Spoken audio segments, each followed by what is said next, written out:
invitado que tenemos hoy, al que le damos también la bienvenida, es a Fabián Veloso. ¿Qué tal, Fabián? ¿Cómo estás?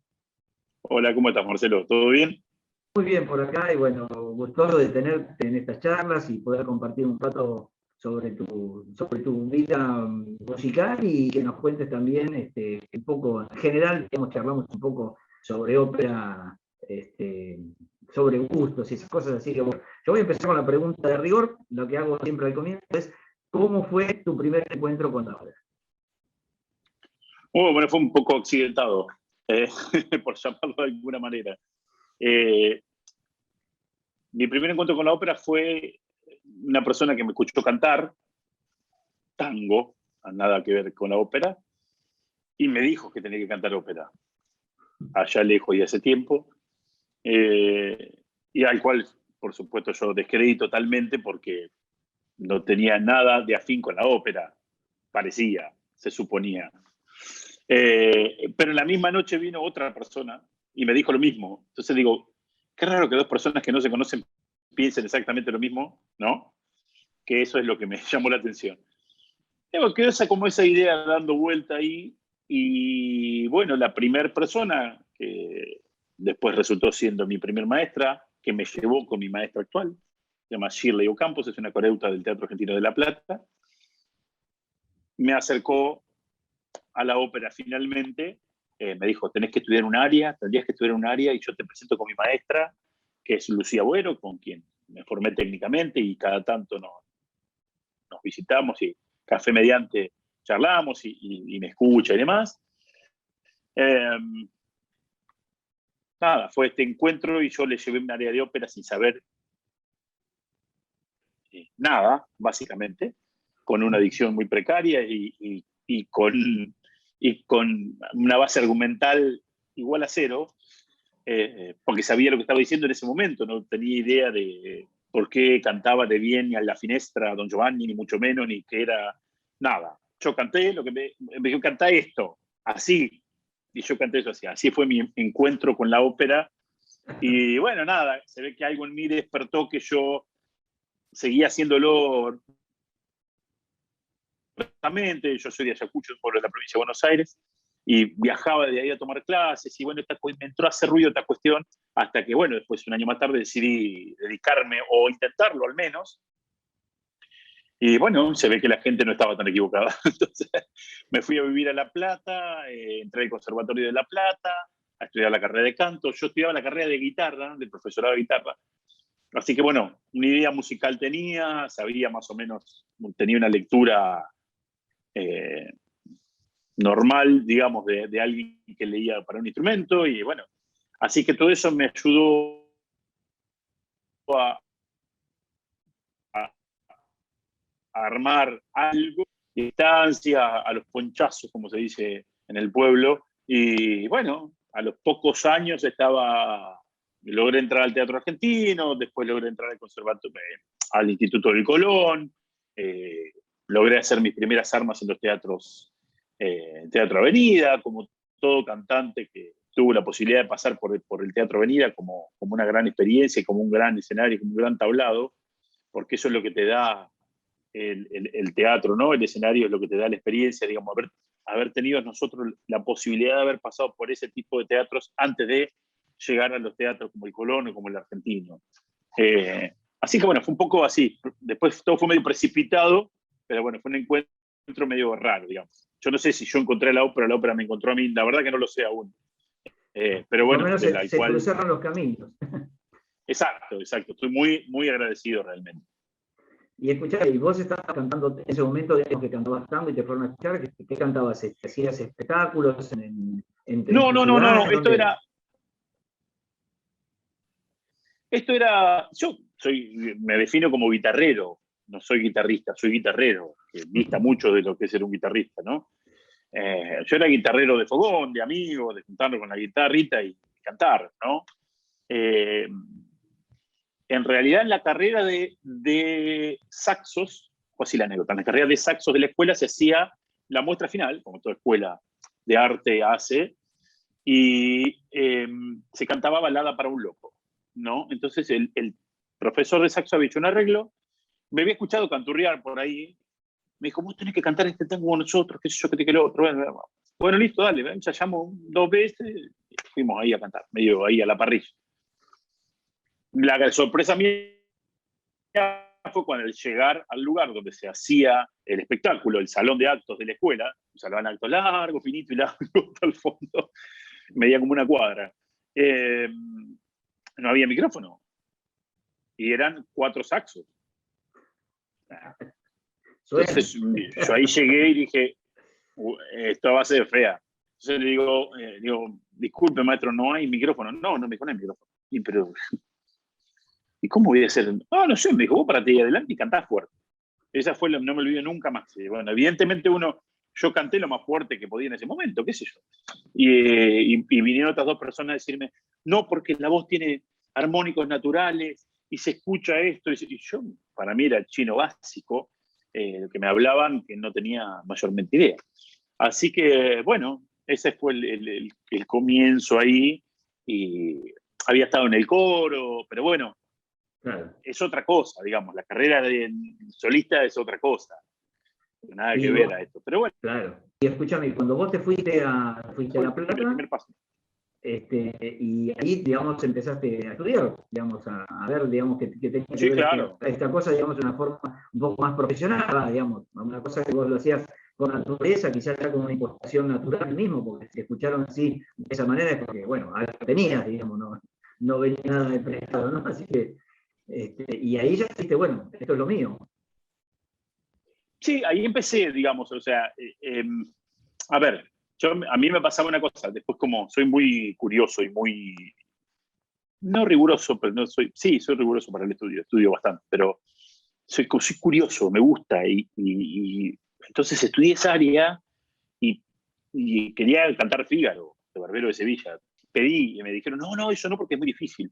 Y yo la agarré igual, agarré la partitura, agarré un disco y la cantaba igual. O sea, yo cantaba lo que cantaba el disco. Entonces digo, esta cuestión de que evidentemente había algo natural que sonaba, pero no estaba terminado. Claro. Entonces cuando fui al Conservatorio de La Plata y presenté todo esto que yo cantaba Fígaro, me dijeron, no, esto no, olvídese esto no, porque esto es muy difícil, qué sé yo. Bueno, le digo, pero yo lo canto, y para mí es normal cantarlo todos los días, por ejemplo. Estaba claro que lo cantaba mal, pero cantaba las notas, qué sé yo, había alguna nota que no estaba correcta y demás, pero entonces lo canto, le digo, pero me lo escucha, a ver, ¿no? Entonces me pone a pedir, sí, me dijo, todas las notas, no hay ningún problema de notas, o sea, no es así, bueno, mira, cuestión de estilo que a uno le cuesta empezar a entender por dónde va el camino, y bueno, nada, hicimos unos pasos para atrás y empezamos con canciones antiguas, un poco a domar la voz, entre comillas, y ponerla sobre el camino que va correcto hacia ir increyendo en una carrera, ¿no? Hacia ir para adelante, digamos, en una carrera. Y bueno, así fue un poco. Estuve 3 años, 4 en el conservatorio, hice el profesorado, luego tenía el último año para entrar al instituto, así que me volqué al instituto a hacer la audición porque no entraba por edad, ya no entraba. Yo empecé de grande, tenía 28 años cuando arranqué con la carrera de lírico, digamos, no. Era, qué sé yo, en ese momento era casi pasado, digamos, por decirlo de alguna manera. Pero bueno, no, y ahí fue cuando volqué al instituto, y bueno, del instituto pasé a hacer concursos, y en un momento me vine viajando a Alemania, a hacer un concurso sin mayormente saber demasiado de qué se trataba. Pero bueno, son todas experiencias que están buenísimas después porque a uno lo va formando como persona y como cantante, ¿no? Se va topando con estas cuestiones como decir, ¿y esto cómo es acá? ¿Qué hago yo acá? ¿Qué hago? ¿Que tengo que cantar? Yo estaba tranquilo en mi pueblo, vendía carne, ¿qué hago acá? En medio de la nada, si no habla una palabra de alemán, apenas hablaba algo de inglés robado por ahí, o sea, ni siquiera. Pero bueno, qué sé yo, son experiencias que están buenísimas. Hoy con el diario del lunes son muy cómicas, pero en su momento son como choqueantes, ¿no?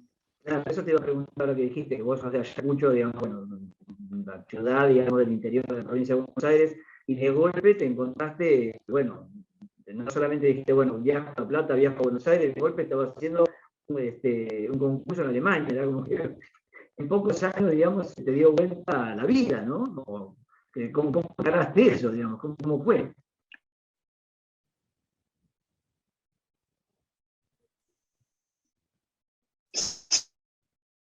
Y pues, bueno, si tiene alguna de tener una ciudad base, yo me fui a estudiar ingeniería en sistemas, hice 1 año y medio de ingeniería en sistemas y me di cuenta que no me gustaba ingeniería en sistemas. O sea, me iba bien, pero no me gustaba, no era lo que más me gustaba. Y me volví a trabajar con mi papá en la carnicería. Teníamos nuestro reparto y demás. Eh, hemos tenido una cierta responsabilidad ya que no era por ahí la de llevaba un negocio adelante, digamos, con mucho trabajo físico y por supuesto, pero bueno, eso te hace un poco más fuerte, entre comillas, al momento de encarar todo esto, porque es cierto, yo me encontré 3 años viviendo en La Plata como un estudiante, entre comillas, grande ya, porque no era un estudiante de 18 años, era un estudiante de casi 30 o 30 y pico, pero bueno, a los 34 o 2, o no me acuerdo cuánto, ya estaba, era parte del coro de La Plata, era parte, empecé a viajar, qué sé yo, audicioné para el coro de La Plata y tu papá que estaba en la audición, no me olvido más, me llama y me dice, llamalo a este chico para que haga el Sonora y el Ashby, o el Indio y Sonora, no me acuerdo, en Fanchula del West, con una versión de concierto que se hacía en 2 semanas, porque el cantante que iba a cantar no lo podía hacer y no sé qué pasó. Y yo de buena primera me encontré, me llaman del teatro y me dicen, vení mañana a las 10. Y digo, pero no, si el coro ensaya a las 2 de la tarde. No, no, querido, vos vení mañana a las 10. No, pregunte, vení. Es así. Me dice el maestro, pero eso te vas a cantar esto. Y yo, ¿qué? No tenía nada que ver, ni idea, yo no había audicionado ni para eso. Pero bueno, son cosas que están buenísimo que te pasen y que está bárbaro, porque para mí era, imagínate que yo había audicionado para el coro y terminé cantando de solista casi en la misma semana, o sea, qué sé yo, justo estaba ahí ese día donde falló el otro solista, no pudo, se enfermó, no sé qué pasó, y justo estaba tu papá ahí, entonces digo, son cosas que uno después las empieza a pensar y están buenísimas, que pasen, tiene que ver mucho con una cuota de suerte, tiene que ver mucho también con estar en el lugar donde pasan las cosas y después poder demostrar esto, ¿no? Que, Sí, que, es decir, que te pase. no es solamente suerte y estar en el momento justo, sino que también uno tiene que tener con qué, ¿no? Porque si no, no podrías haber estado Claro, audicionando y claro. pasar de lado, como bueno, le habrá pasado a algunos otros, digamos. Así que bueno, claramente había un material que vos pudiste manejar, no solamente supiste manejar en el momento, sino que vos me estás contando que tenías 30 y pico de años y estabas empezando tu carrera y has hecho una carrera teórica.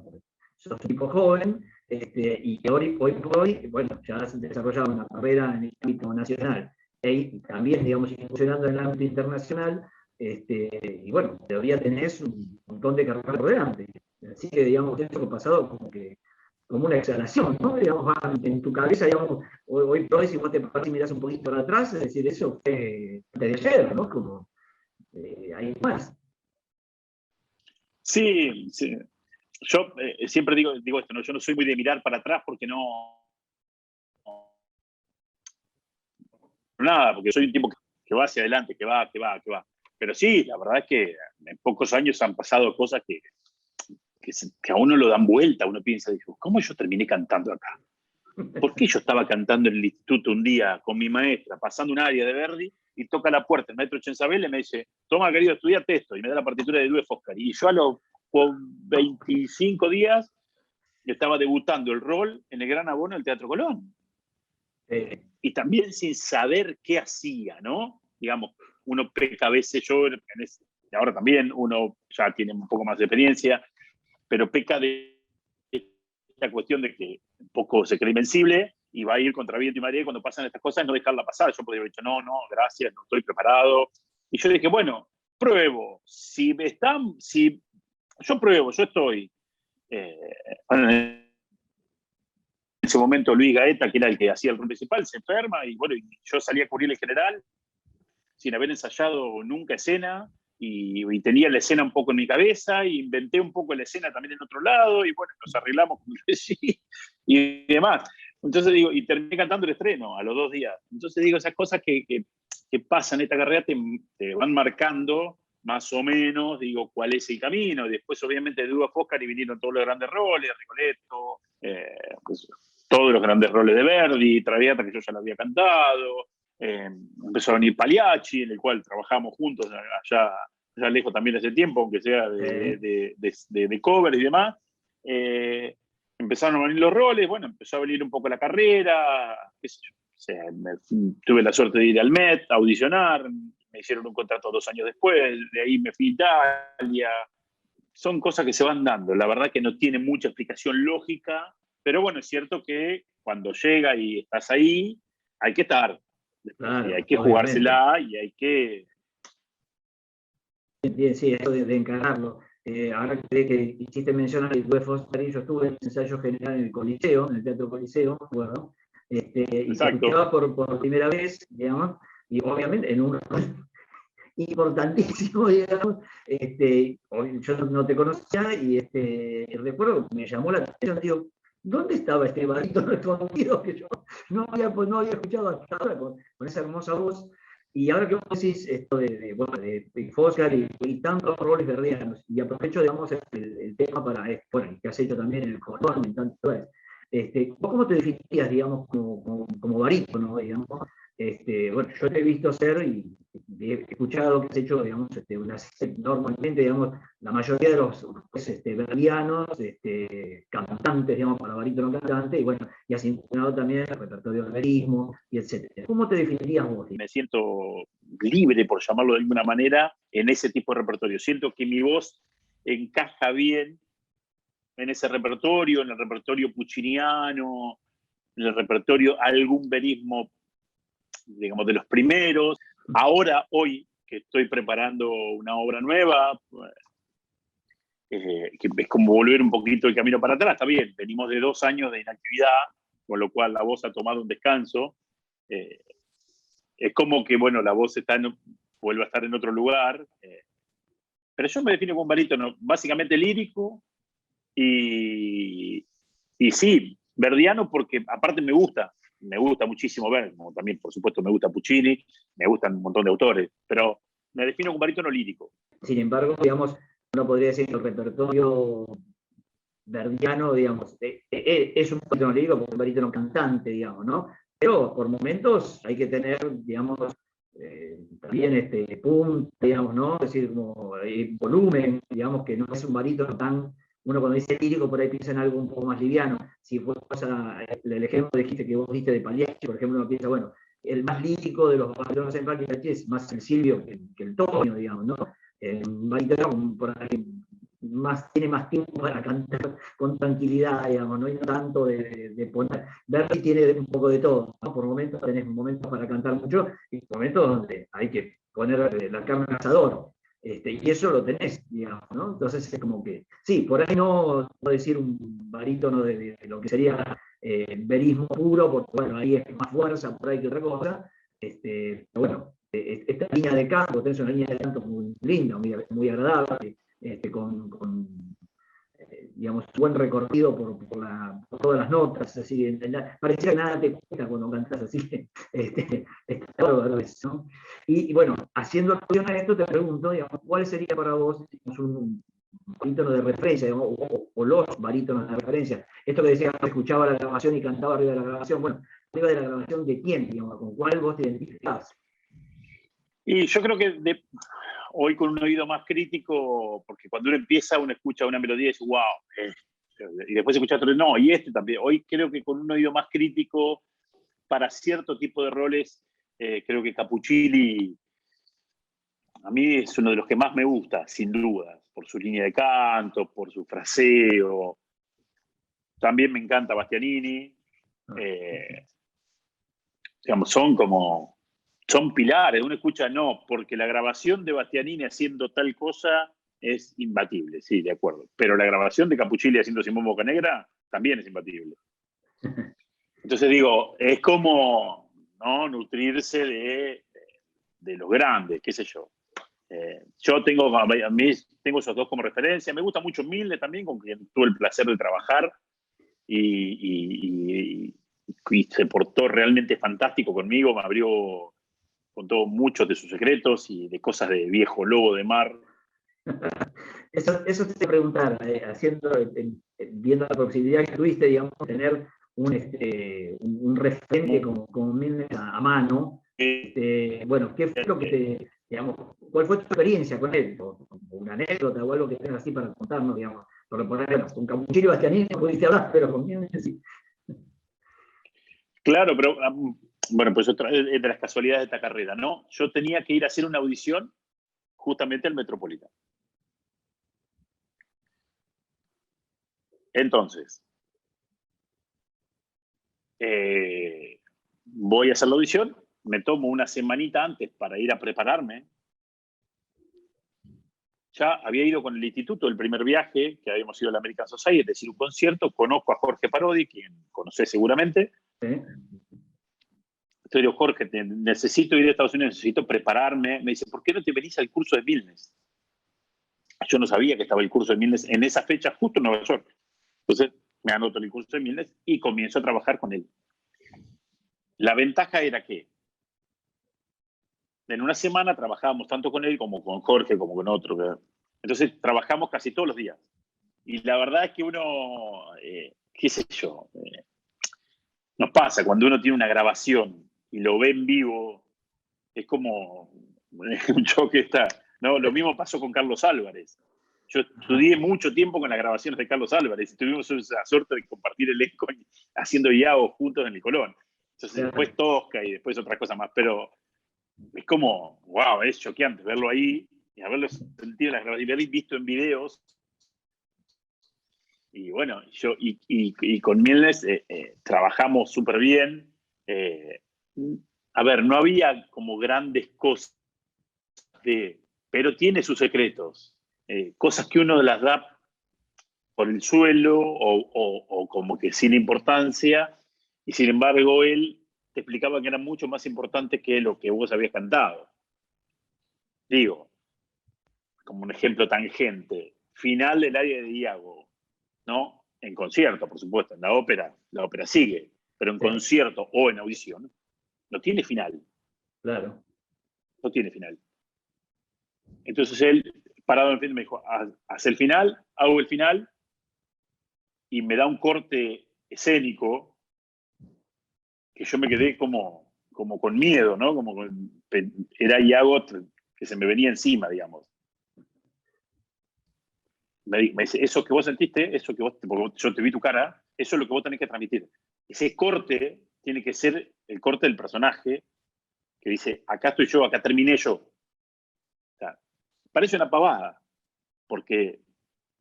pero es súper importante. Como eso, 1000 detalles. Después, por supuesto, de respiraciones, de fraseo, de comas que uno, en el afán de hacer, yo tenía que debutar Iago al otro año y me dijo, ¿cómo vas con el estudio? No, bien, bien. No, el aria, el dúo con el tenor. Me dijo, eso no es lo importante. Lo importante es el tercer acto. Es muy difícil. El aria del pañuelo, cuando están hablando del pañuelo, que está el terceto con que Otello se esconde con Casio. Me dijo, eso es muy importante. Me dijo, eso es muy importante. Lo otro se canta, me dijo, pero eso se interpreta. Me dijo, tenga cuidado con eso. Entonces es como que uno empieza a ver la ópera desde otra visión, ¿no? De la visión de uno que la pasó, por supuesto, que cantó todo y que lo tenemos ahí al alcance de la mano. Claro, cosa que precisamente, digamos, eso es lo interesante para ver. A veces uno hace referencia a las voces, o bueno, o por ahí los cantantes, obviamente, digamos, es tu labor, decís, bueno, la parte técnica, como la apoyatura, que donde coloco, que etcétera, etcétera. Pero cuando vos te paras a el escenario y tenés que salir, digamos, a actuar, ahí ya corren como otras cosas. Yo a veces, charlando con cantantes, siempre digo, bueno, vos tenés que tener resuelto toda la parte técnica, toda la parte musical, y ahora viene el personaje, ¿no? Y es ahí, digamos, donde la interpretación te hace diferente de otros cantantes, porque bueno, vos las notas se supone que las vas a tener como las tiene otro, musicalmente vas a respetar lo que está escrito, como lo hace otro, y no está la diferencia. Bueno, en interpretación. La interpretación es donde salen los datos nuevos, que uno puede decir, me gusta más este cantante que este otro. Obviamente que a veces hacen cosas técnicas que son, digamos, diferentes, pero digamos, la base del personaje, digamos, está ahí. Y qué bueno que un cantante como digamos, en primera línea como Milnes, pueda transmitir esos saberes, ¿no? Y uno poder trabajar, digamos, sobre eso y ver cómo lo lleva a otros personajes o otros momentos musicales, a otras partituras. ¿Cómo es la parte interpretativa, digamos, de tu trabajo, más allá de tu parte, por eso te digo, de la parte técnica vocal? Y bueno, yo cuando arranqué, tenía por ahí, creo que esto no suene no suena agrandado ni mucho menos, pero tenía por ahí, no tenía problemas en cantar notas agudas, por ejemplo, pero no venía el personaje. O sea, yo cantaba todas las notas, pero el personaje no venía. Yo me daba cuenta que no venía, digamos, pero no tenía la capacidad por ahí de poder hacerlo, o no tenía la experiencia de poder llevarlo adelante. Digo, hoy me siento a estudiar un rol y ya no estudio el rol, nota, idioma, historia. Digo, hoy ya tengo una mirada un poco más crítica del rol, entre comillas, ¿no? Decir, para mí, a ver, Verdi acá habrá querido decir esto, pero para mí, yo voy a decir esto, porque creo que puede tener un costado mejor, desde cómo lo digo a cómo lo llevo adelante. Después nos topamos con la dificultad técnica del escenario, que también esa es otra, del vivo, que también esa es otra, que hay que superar sin perder el personaje. Ahí estamos echados a la suerte, digamos, no, tenemos todas las herramientas técnicas que nos ayudan, pero digo, la construcción por ahí, yo he dado algunas clases, no muchas, pero siempre le digo a los chicos, pequen por ahí, no tan perfecto vocalmente, pero denme un mensaje, porque si no es muy aburrido, es muy aburrido. Tal cual. Entonces digo, prefiero, inclusive yo a veces me he mandado a hacer cosas que me quedo sin aire, pero bueno, yo sé que la entrega estaba puesta. Me ha pasado de tener momentos que no llego, pero no es que no llego por el no llego, porque me invade un poco la emoción, un poco el aire, un poco el agotamiento físico. Pero digo, la idea está siempre en proponer, ¿no? En este ida y vuelta con el regisseur, con el director, con los compañeros, con esto de ir creando, ¿no? De ir moviéndolo un poco al personaje, aunque lo hayamos hecho miles de veces. Claro, justo te iba a preguntar esto, digamos, cuando vos encarás un personaje nuevamente, digamos, por más que has transitado, yo te doy un ejemplo claro, bueno, has hecho varias versiones de Rigoletto, cuando vos encarás nuevamente, decís, bueno, tengo que hacer dentro de 2 o 3 meses Rigoletto y bueno, empiezo a trabajar de nuevo sobre el rol. ¿Qué cosas nuevas o qué cosas te pasan, digamos, a la referencia? ¿Tomás mucho la base que ya tenías, digamos, vuelvo o empezás de cero, o cómo lo encarás? No, sí, sin duda uno va construyendo sobre una base, por supuesto. Digo, uno ya tiene una base de experiencia de lo que te puede llegar a suceder cantando Rigoletto. Entonces digo, crea sobre eso. Pero también hay una idea nueva de un regí o de un director musical que dice, no, esto acá no, esto yo lo quiero así y esto lo quiero de otra manera y está perfecto. Entonces uno tiene que tener la versatilidad de volcarse hacia eso y ahí automáticamente está creando un nuevo personaje. Yo creo que cada vez que uno interpreta un personaje nunca es el mismo. Primero porque básicamente el estado de ánimo de uno nunca es el mismo. Yo con Rigoletto hice mucho hincapié porque hice muchos antes de ser padre real y después muchos después. ¿Cómo te cambió la experiencia de vida, digamos, la visión del personaje, ¿no? Cuando uno no es padre, no sabe, puede intuir del amor de un padre porque lo sintió de su padre seguramente, lo que sea. Pero cuando uno tiene un hijo, sabe lo que es realmente. Entonces, ahí la cosa cambia. Ya no es el mismo Rigoletto que venía haciéndose hace, no sé, 2 meses atrás, 1 año atrás, o lo que sea. Digo, la experiencia, si uno le puede cargar a ese personaje un poco la experiencia personal, suma, enriquece siempre. Claro, seguramente. Y hablando de personajes, digamos, ¿qué personaje que todavía no hayas hecho, tenés en mente como de decir, este es el personaje que a mí me gustaría encarar, me gustaría hacer, o bueno, o por ahí un repertorio, por ahí, tanto por ahí es un personaje, o por ahí un repertorio, no sé. En tu caso, ¿qué es lo que tenés como meta? Es decir, a mí me gustaría algún día poder llegar a hacer tal o cual cosa. Y hay dos o tres que me quitan un poco el sueño, digamos. Simón Bocanegra, sin dudas, sin dudas. Es un personaje que me encanta. En la versión que hice en el Colón yo estuve, hice el Paolo, y era cover, a su vez, de Simón. Así que lo transité, sé de lo que se trata, y me parece un rol fantástico, de una nobleza impresionante. Y yéndome un poquito más hacia el verismo, y bufo, entre comillas, Janis Kiki y Michele Nil Tabarro, sin duda. Son dos roles que también los tengo conjuntamente con Falstaff, ¿eh? Así, en esa línea, digamos. Bueno, Y sí, has tuve un hecho el ofrecimiento foro. de hacer Falstaff e hice el Ford. Tuve un ofrecimiento para hacer Falstaff en Estados Unidos y justo no estaba en condiciones físicas de hacerlo en ese momento, así que no. Y me pareció también un poco apresurado y desistí un poco de hacerlo. Pero bueno, son esos roles que un emblema que me encantaría poder realizarlo, ¿no? Esto que decís vos no estaba en condiciones de hacerlo en ese momento, porque un poco para adelante. Normalmente se toma como que el Falstaff es un rol para un barítono ya en la madurez, como, digamos, ¿no? como pasado el momento de plenitud.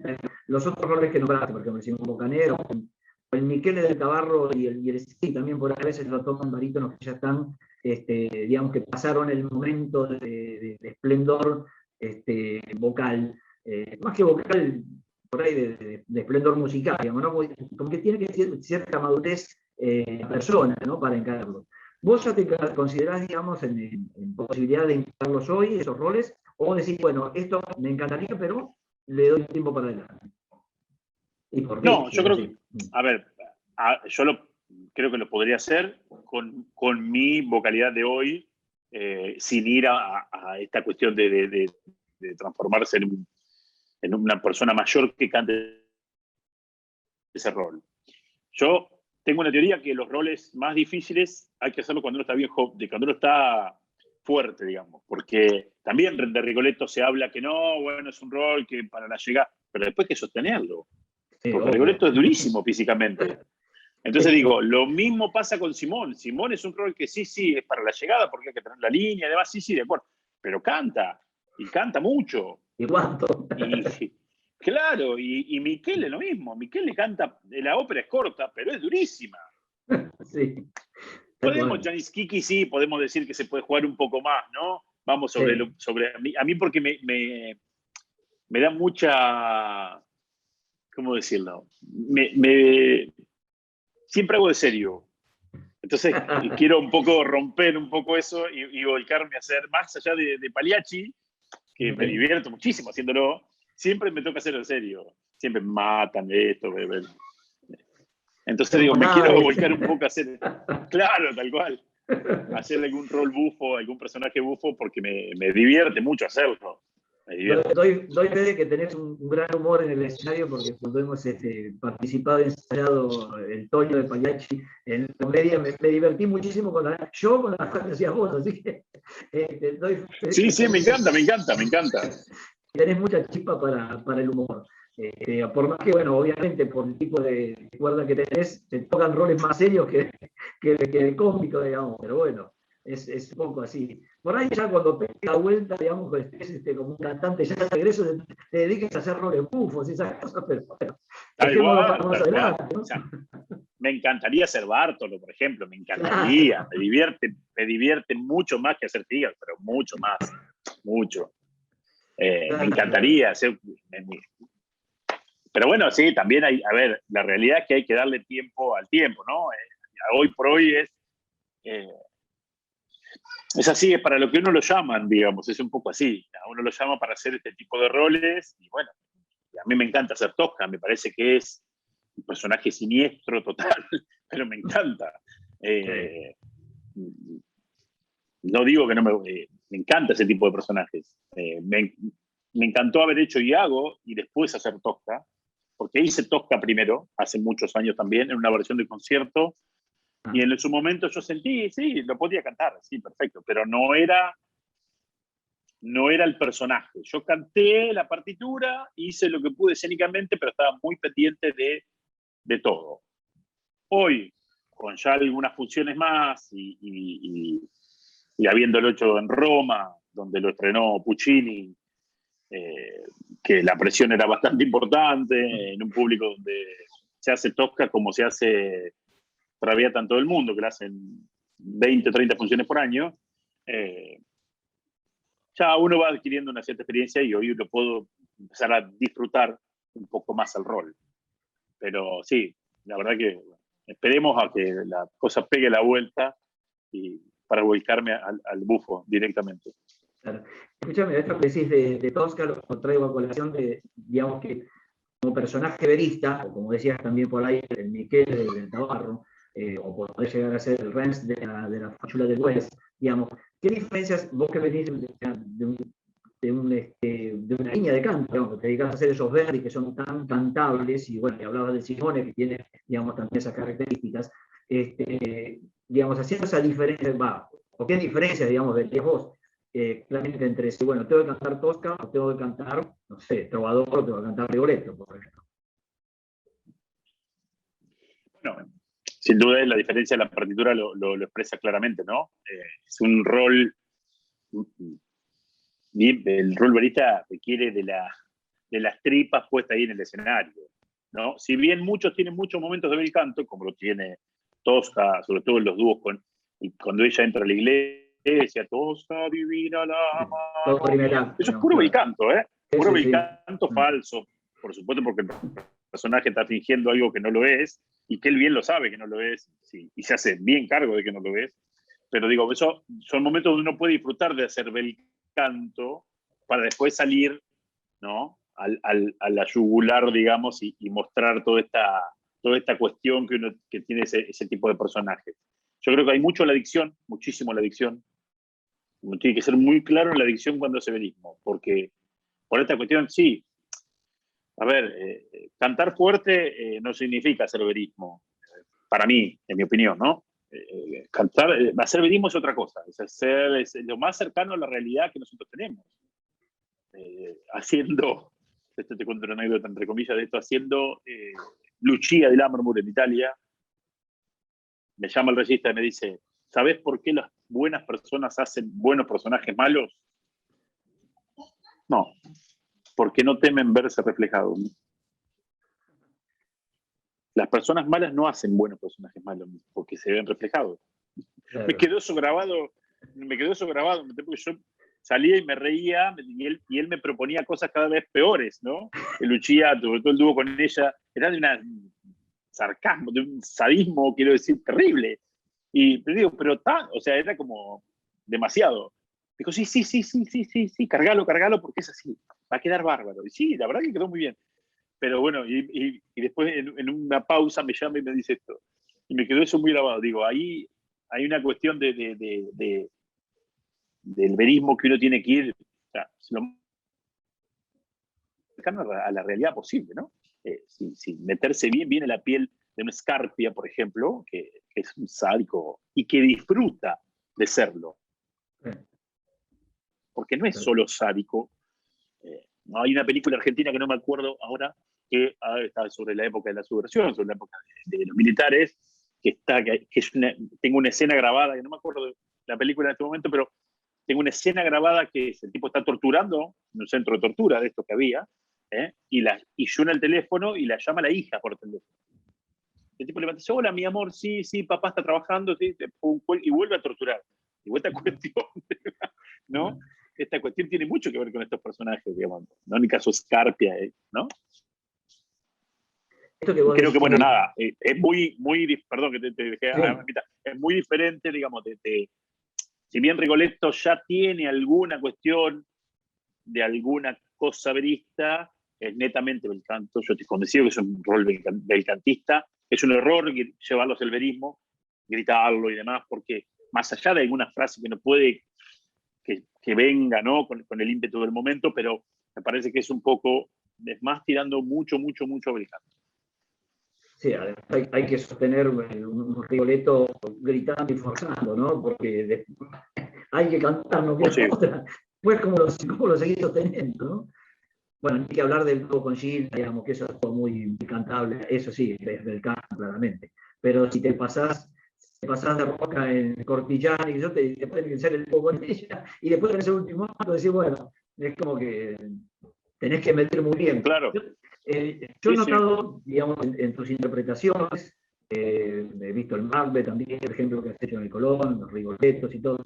Es como que me da la sensación que vos tenés muy claro eso, de hasta dónde podés cargar, digamos, sobre el personaje o no, digamos, cargar sobre vos, digamos, por una cuestión técnica, digamos, ¿no? Digamos, como que tenés claro el límite hasta dónde hay que llegar para no pasarse de rosca y llegar mal al final, digamos, ¿no? Llegar entero, digamos, ¿no? Por ejemplo, el caso de Macbeth, el área en el último acto, es decir, si te gastaste antes cuando tenías que gastar el área del último acto, no la podés sostener, ¿no? Y quizás mismo te pasa en estos casos de Rigoletto o lo que sea. ¿Vos eso cómo digamos, realmente lo manejás o te sentís, digamos, con naturalidad haciendo? O decís, bueno, no, momento, yo tengo que llegar hasta acá, hasta esto, hasta otro. ¿Lo vas midiendo o es tu fluido del canto tuyo, no? No, sin duda se mide sin duda. Yo creo que todo ese tipo de roles vas continuamente con un pie en el freno, digamos, ¿no? Ah, Digamos, uno siente que le daría todo en este momento, pero queda todavía mucho por hacer. Entonces digo, hay días en que uno puede dar más, que está mejor, inclusive, no todos los días que cantamos, esto lo sabes muy bien, no todos los días que cantamos estamos iguales, claro, no claro. todos los días, no todas las funciones rendimos iguales, y siempre a su vez tenemos alguna cosa que nos aqueja, sabes bien cómo somos los cantantes, que hoy justo pasé por la esquina y me tragué un cosito de estos que andan en las plantas y tengo un ataque de alergia que es terrible, fatal, qué sé yo. Entonces digo, sumado a todo esto, creo que siempre hay que manejar, yo siempre tengo la imagen de un pie en el freno, ¿no? Al momento que vos te estás yendo justamente para pasar eso, es tu mismo cuerpo que te dice, no, ojo, o la cabeza y aprender también una cosa que yo le he dicho a los chicos que vienen a veces, o me llaman, o me consultan, o qué sé yo, es aprender a descansar. Aprender a descansar, hay momentos para descansar, más allá de los que uno no canta. Sí, ¿No? claro, Dentro sí. de los que canta, también hay momentos para descansar. Ajá. ¿Y esto vas descubriendo en el transitar el rol varias veces? ¿O de entrada, digamos, vos cuando Sí, agarrás un rol ya te vas dando cuenta, acá es donde yo tengo que tomar mi tiempo? claro, seguramente. Digamos, uno cuando lo va estudiando dice, bueno, acá yo podría descansar.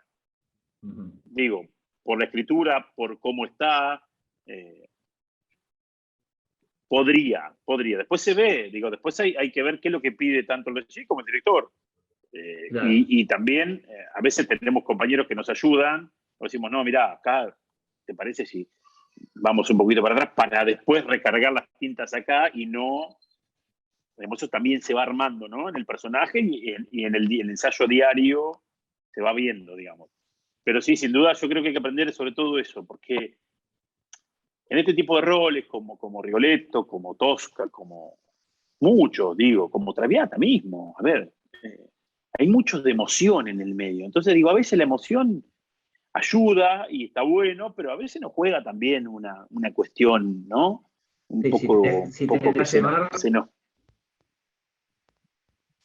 Claro, entonces digo, hay como una cuestión de que uno tiene que aprender como este gran arco que tenemos que hacer de entrada y para terminar, digamos, de la mejor manera.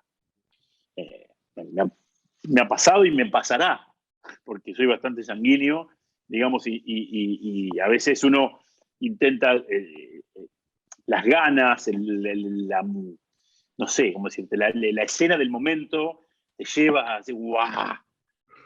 Pero bueno, si te pasó, es inmediatamente después volver para poder tomar un poquito de aire, recuperar y decir, ok, ya está, me pasé, vuelvo sobre mis pasos y intento no pagarlo caro sobre el final. Porque esto obviamente uno se va cansando y llega a los finales a veces muy, muy cansado. Entonces la idea claro, es sí. terminar lo más entero posible y también, digamos, pero a ver, sin hacer un cantante que canta y se terminó, ¿no? Digamos, no hablo de hacer Corti, Gianni, Bill Rat, Satanata, ni mucho menos, pero si bien uno, ahí en ese momento yo no creo que nadie que haya cantado ese rol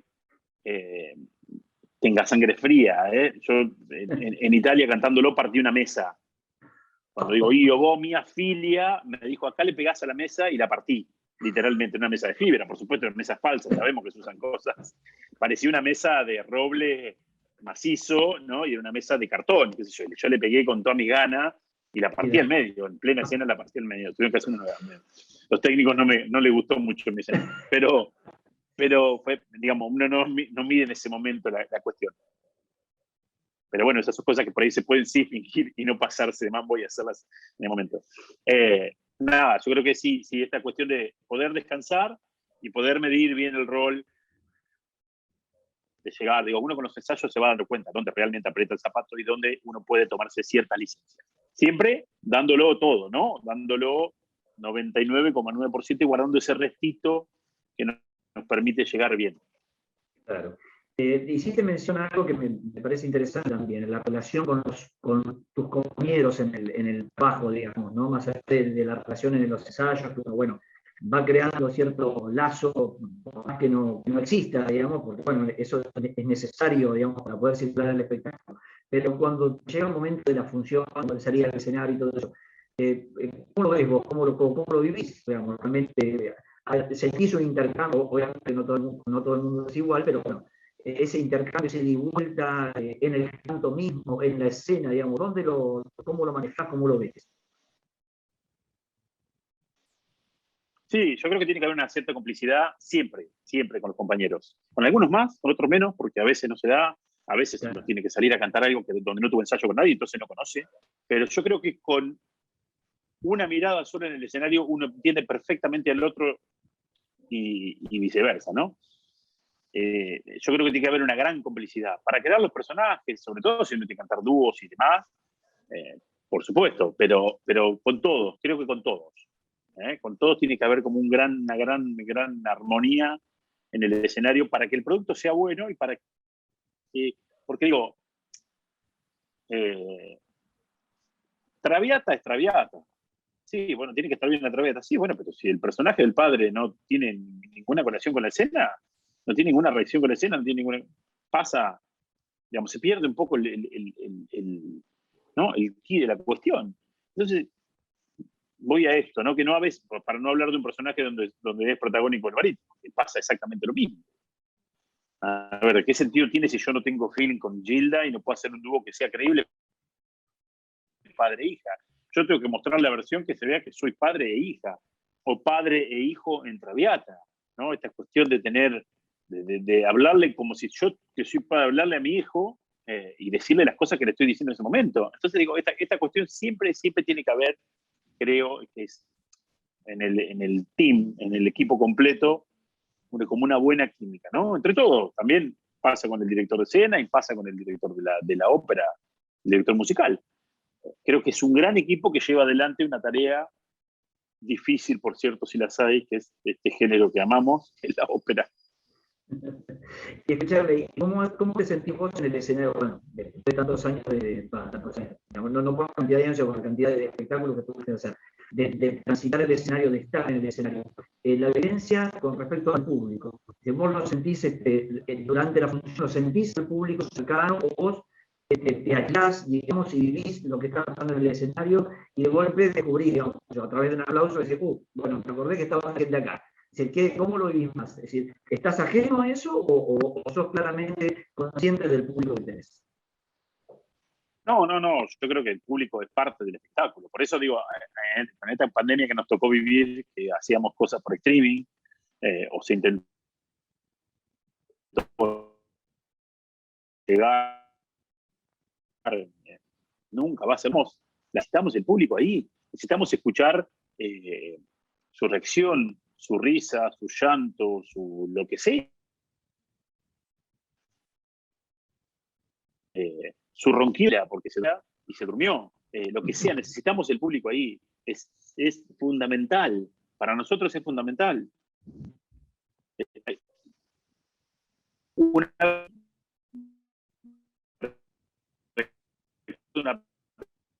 pequeña ensayo general y muy, muy justo a los ensayos y qué sé yo. Y Ambrogio Maestri, que es para mí el Falstaff de la historia, básicamente. Ha habido muchísimos, Tandey y demás, pero bueno, él de hoy creo que es el más grande, sin duda. Dijo, yo necesito el público. Si no va a haber público, yo no canto. Necesito saber si el espectáculo funciona. Necesito saber si el gag que yo haga con tal o cual persona va a funcionar o no va a funcionar. Y eso Digamos, en lo medida del ensayo general, claro, en lo medida del ensayo general con público. Claro, exactamente. Y aparte digo, a ver, Marcelo, nosotros cantamos para el público, es así. Brindamos un espectáculo para el público. Necesitamos el público ahí, sí o sí. Sí, sí. No, digamos, la pregunta iba más al hecho de decir, cuando vos saliste al escenario, empezaste a interpretar el rol, intervenís con tus compañeros, etcétera, si la historia te va llevando o el canto te va llevando y de golpe, digamos, decís, me olvidé que tengo esta gente acá, o los tres presentes, digamos, decir, obviamente que... Sí. Uno puede jugar con eso o no, puede jugar con eso o no. Yo creo que hay cierto tipo de roles que no permiten esa cuestión. Un rol dramático no sé si permite esta cuestión de jugarlo al público, ¿no? Por ahí un rol bufo sí lo permite. Claro. Sí buscar la complicidad con alguno del público. Esta cuestión de poder girar la cabeza y encontrar a alguien, poder decirle alguna cosa que en realidad se tiene que haber diciendo un compañero, pero se lo estoy diciendo a alguien del público, ¿no? Sí. A través de... Entonces, esto sí, yo creo que sí. En algunos roles se permite, está buenísimo, pero creo que por ahí los roles más dramáticos y demás, no...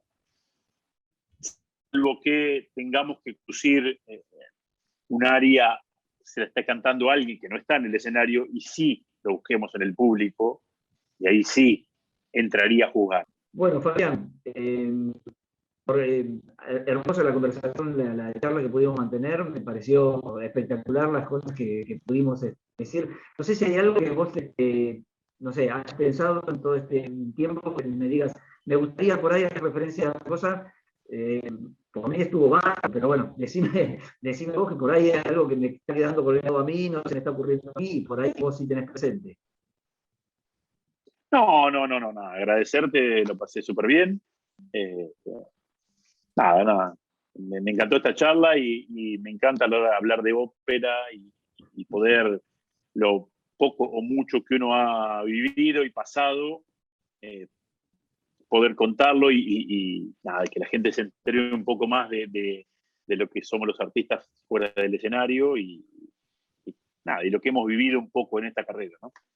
Claro, sí, me parece, digamos, un poco estas conversaciones están llevadas a eso, a que la gente, digamos, que no está en el escenario como están ustedes, digamos, puedan vivenciar de alguna manera cuáles son las sensaciones que se tienen ahí, qué es lo que le pasa a la persona que está ahí arriba, que no, obviamente no es una máquina que está ahí funcionando, es un humano que sufre, le pasan cosas como a todos, y de golpe tiene que estar expuesto de la manera que están ustedes. Yo digo ustedes porque, bueno, yo por eso quería estar del otro lado, en un lugar más cómodo, abajo del escenario más cómodo que estar arriba, por lo menos para mí. Pero bueno, entiendo que sí, que ustedes los disfrutan muchísimo, digamos, por estas charlas que he tenido, que ya con algunos compañeros tuyos también, veo que realmente lo disfrutan, y creo que si no se disfrutara no se podría hacer, ¿no? Exactamente. Yo creo que es un género que se disfruta muchísimo y que lo pasamos muy bien, a veces más allá de algún traspié que hemos tenido todos. Yo creo que en líneas generales uno lo pasa bien y se divierte en el escenario. Aunque hagamos un drama, nos divertimos siempre. Ahí tampoco la cuestión también, ¿no? De dramatizar un poco el género dramático y pasarla bien y poder reunirnos con grandes colegas y con algunos amigos y poder disfrutar de este género. Buenísimo. Bueno, Fabián, gracias por tu participación y bueno, espero que con pandemia de lado podamos volver a reencontrarnos en vivo y en directo y poder mantener esta charla quizás con un café de medio compartido y no a la distancia. ¿Cómo no? Así será, seguramente. Bueno, muchas gracias por tu participación. Un abrazo grande, chao Marcelo.